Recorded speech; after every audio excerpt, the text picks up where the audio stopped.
Tänään unboxaamme MSI:n Ampere-pohjaisen läppärin mallia GP66 Leopard. Ja lähdemme taas ensi alkuun ottamaan tuote paketista ulos, tarkkailemme vähän ulkonäköä, ominaisuuksia ja teemme loppuun vielä pienet benchmarkit ja eiköhän käydä toimeen. Sieltä löytyy ensin tämmöinen pitkulainen laatikko, joka sisältää melko hyvän kokoisen virtalähteen tälle laitteelle sekä EU-virtajohdon. Pistetäänpä ne sittenkin vielä tuohon. Ja onkos toi? Ei ole. Ja seuraavaksi meillä onkin itse läppäri. Eikä se löytyypäs sieltä jotain muuta. Sieltä löytyy ohjekirjat vielä ennen kuin käydään kiinni tuohon itse läppäriin. Siellä on 2 vuoden takuulappunen sekä tätä nyt sen kummemmin avaamatta tätä, vaikka tämä nyt pitää kuitenkin avata, koska minä aion nämä valokuvata, niin ehkä minä repäisen vain tämän paketin tästä auki. Noin. Ja täältä siis löytyy Quick Start Guide, pikaopas, F3 Hotkey Recovery Function, eli jollain tavalla varmaan F3-näppäimeen tehty jonkinnäköinen tuollainen palautustoiminto. Siellä on Euroopan unionin regulatory notice. En tiedä mitä se mahtaa, mutta jotain EU:hun liittyviä säännöksiä todennäköisesti sekä 2 vuoden takuulappunen, missä enemmän tietoa takuukäytännöistä.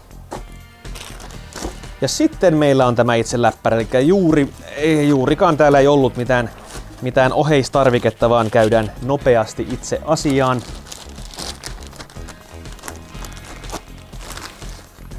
Läppäri on vielä pakattu tämmöiseen kivaan MSI-pussiin, missä on tuo lohikärmes. No niin, ja tutkitaanpas tätä ulkonäköä sitten hieman tarkemmin. Tästä kannesta löydämme tämän MSI-lohikäärmen logon sekä tämä itse kansion tällaista tumman harmaata ennemmin kuin mustaa. No, aika lähellä mustaa. Se on otan, että tumman harmaan mustaa. Tämä itse asiassa laitteen väri on musta, black, eli sovitaan, että tämä laite on musta. Kansi on siis mustaa muovia, ja tässä on tämmönen peliläppäreistä tuttu muotoilu, että tämä näytön saranat eivät ole täällä läppärin takareunassa, vaan tänne on jätetty tämmönen tuhdimpi kaistale oletettavasti tuota jäähdytystä varten, jolloin nämä saranat tulevat hieman tähän päälliosaan.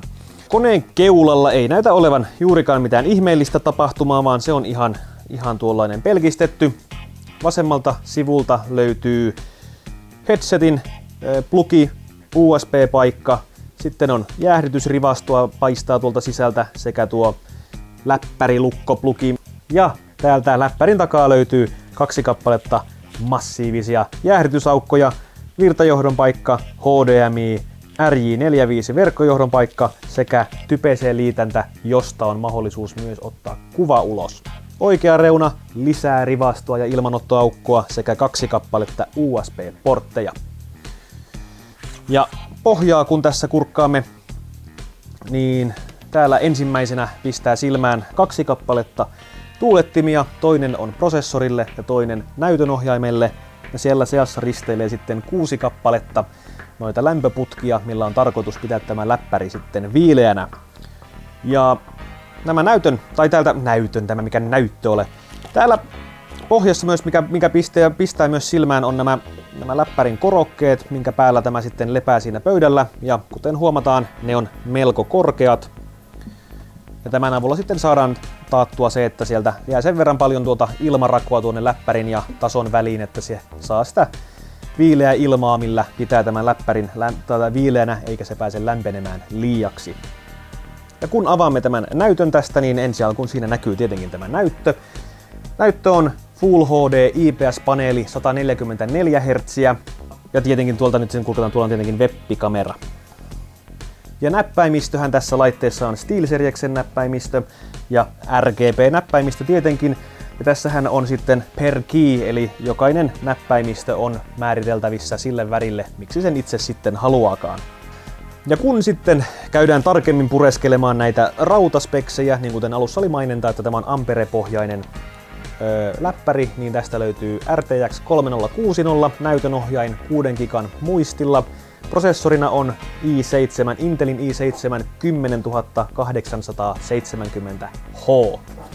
Keskusmuistia on 16 gigaa, koostuu 8 gigan muistikammasta. Ja sitten tallennustilana on 1 teran SSD-levy. M2 SSD-levy. M2 SSD-levy, kuten tuolta takaa minut korjattiin. Ja tuosta paketista, kun lunttaan nyt muutamat nämä loput ominaisuudet, niin optista asemaa nyt ei ollut, kuten kaikki siinä huomasi pyörittelyn aikana. Sitten on VLAN Bluetooth-kompo-module, ja siis mainittakoon tässä kohtaa, että Wifi-hän tukee sitten tätä uutta Wi-Fi 6-standardia. Windows on Windows 10, mikä ei myöskään ole hirveä yllätys. Nordic-näppäimistö ja se sitten vielä 65 wattitunnin akku. Ja ennen kuin siirrymme ihastelemaan näitä benchmarkkien tuloksia, niin mainittakoon vielä Dynamic Boost 2 ominaisuudesta. Eli jos näytönohjaimen teho on 115 wattia, niin tällä näytönohjaimella on mahdollisuus lainata prosessorilta 15 wattia, jolloin saadaan yhteistehomääräksi 130 wattia. Ja nyt laitamme humpan hieman kovemmalle ja ihastelemme näitä benchmark-tuloksia.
Sellainen oli tämä MSI:n GP66 Leopard läppäri.